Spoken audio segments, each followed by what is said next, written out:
Ma'am, come on back again. Oh, you want an example out of it? I see.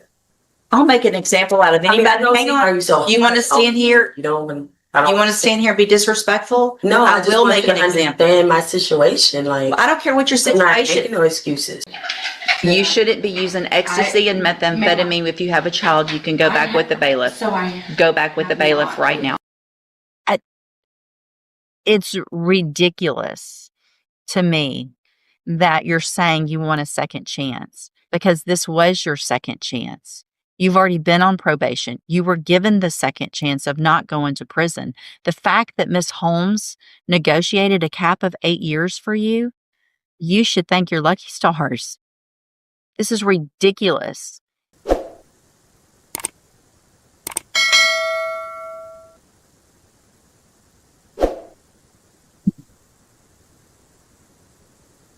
Good morning, ma'am. Are you Brittany Davis? Good morning, yes. And Miss Davis, did you get someone hired? No. Buckle up, guys. Today we are going to witness a courtroom where patience runs thin and consequences hit hard. The judge immediately sets the tone, warning a defendant about disrespect and drug use, making it clear that excuses won't work here. Within seconds, the atmosphere turns intense and unforgiving. It's kind of expensive, but really expensive. I'm not even working right now. But I went through. Who'd you talk to? The legal aid. I put in an application for legal aid. Okay. It's a place that help you get a lawyer, but they say it could take 6 months to a year. So. Okay. So did you talk to any other lawyers like I told you to? The first 3 that I talked to, wow, I talked to like probably 8 of them. But the lowest there goes like $2,000 to start off. Do you have the names of the lawyers that I asked you that you talked to?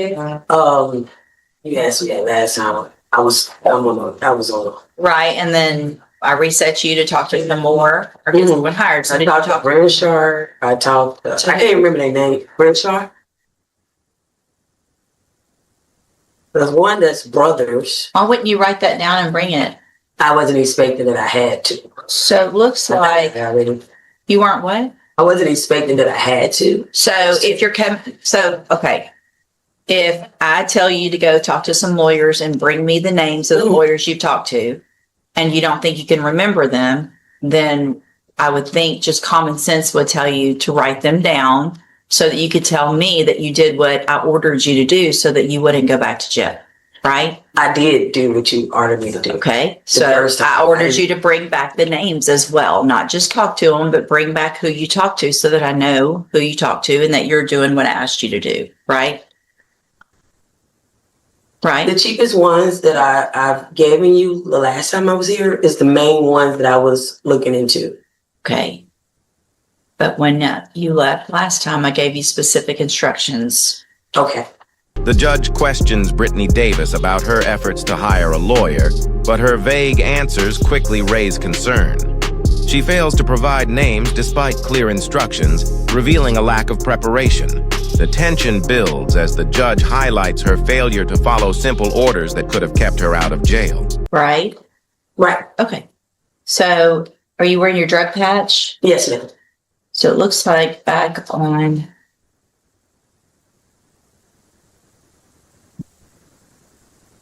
second.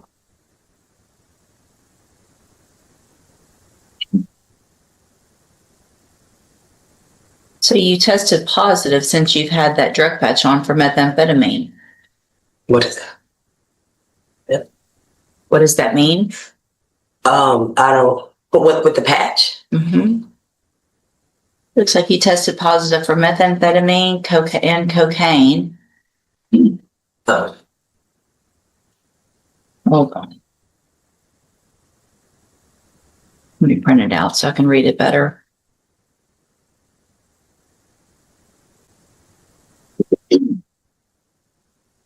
So last time you were in here, you had an issue because you had showed up with your drug patch in your hand, so they couldn't test it. So I tested you in court, and then I made you get the drug patch put on again and told you to keep it on. And then the drug patch that was put on January 25th. The situation escalates when drug test results come in. Despite prior warnings and strict instructions about wearing a drug patch, Brittany tests positive for multiple substances. The judge carefully retraces her previous violations, making it clear this isn't a one-time mistake, but part of a pattern of non-compliance. Which was the day before that court date. So you had one on, you had taken it in, you put it on, tested positive for methamphetamine and cocaine. Have a seat in the jury box. I'm going to have you tested this morning, and then I'll decide what to do. Thanks.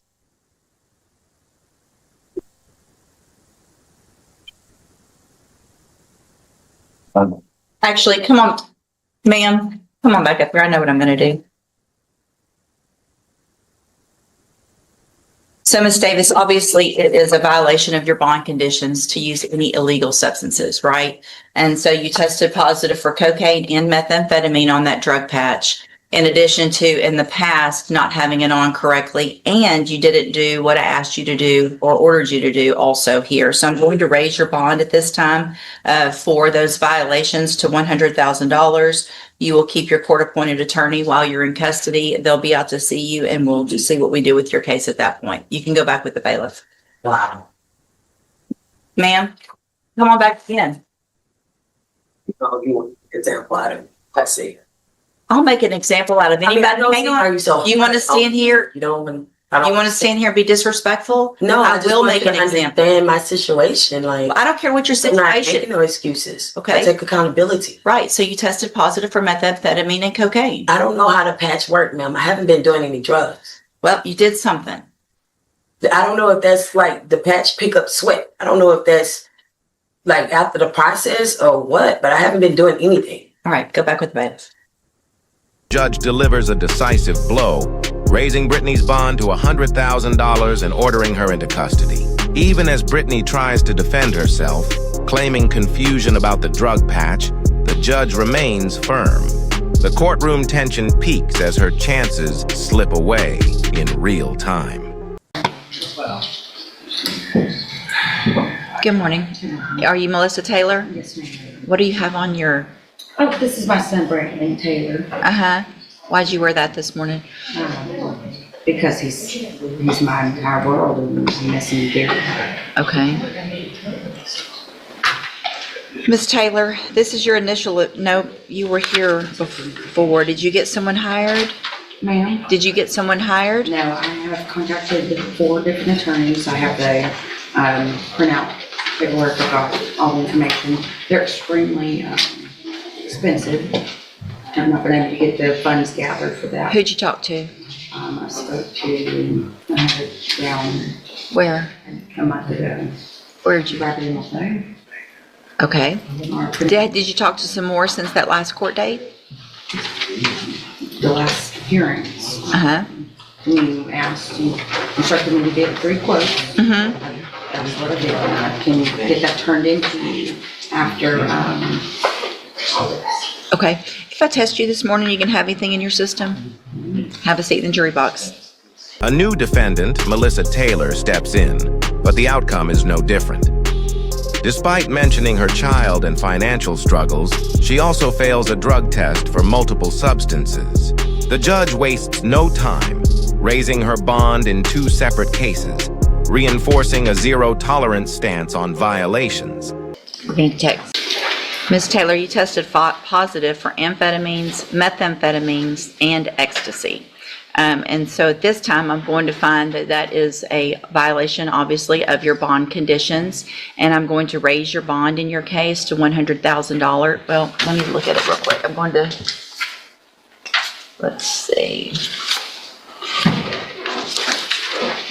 In one of your cases, you're charged with assault on a peace officer, the other credit or debit card abuse.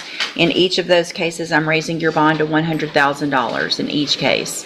If you make the bonds in those cases, you are ordered to wear a drug patch at all times, get it tested at the appropriate times, and then we will move forward with your case. can I ask a question, please? Mm-hmm. Am I about to be arrested and? Yeah, you're going into custody right now. Okay, I have a child You shouldn't be using ecstasy and methamphetamine. If you have a child, you can go back with the bailiff. So I. Go back with the bailiff right now.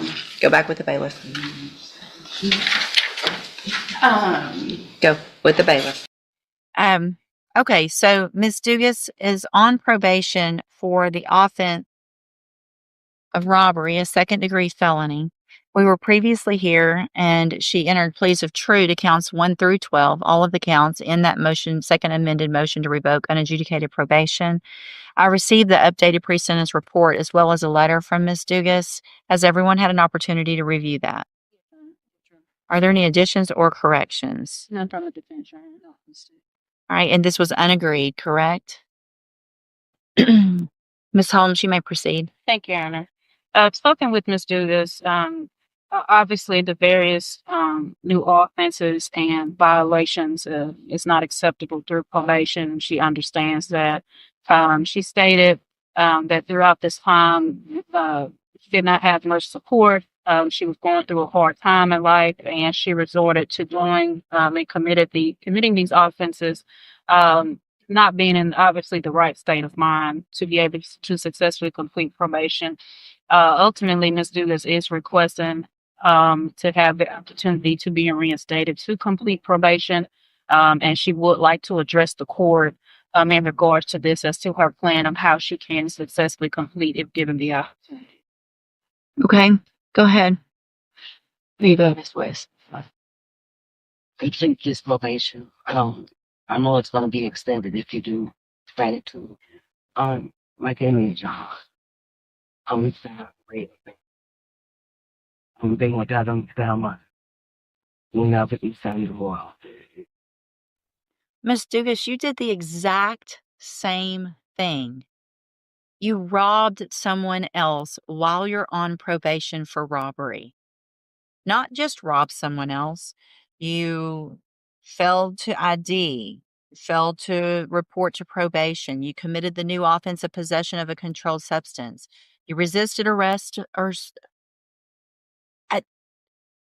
it's ridiculous to me that you're saying you want a second chance because this was your second chance. You've already been on probation. You were given the second chance of not going to prison. The fact that Ms. Holmes negotiated a cap of 8 years for you, you should thank your lucky stars. This is ridiculous. 8 years, in my opinion, is not enough. You had every opportunity to do all the things that you're taught. Stop crying because you weren't crying when you were robbing people and using drugs and not being a good mom and not doing the things that you should have done when you were given this opportunity. Right? Ms. Malfino?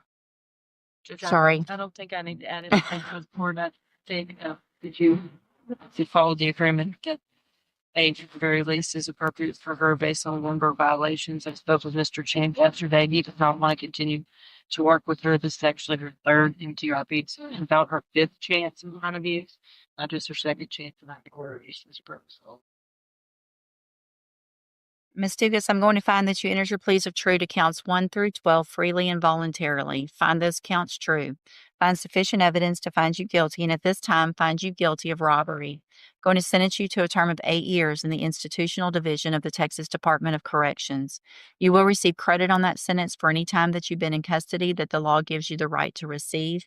I'm handing you the trial court certification that shows this was an agreement that I followed, and so you've waived your right to appeal.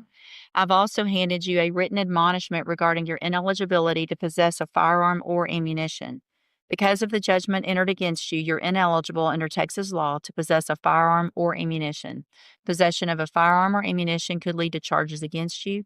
Firearm is a legal term, and you should read that written admonishment I provide you to see what devices qualify as a firearm. If you have questions about the laws that make you ineligible to possess a firearm or ammunition or about how long that lasts, you can talk to Ms. Holmes. I hope you take some advantage of this and actually do what you're saying you're going to do when you get out and change your life. There's programs in prison, take advantage of them, but you're not going to continue to get opportunities like this. If you continue to violate the law after this, you're going to be considered a habitual offender.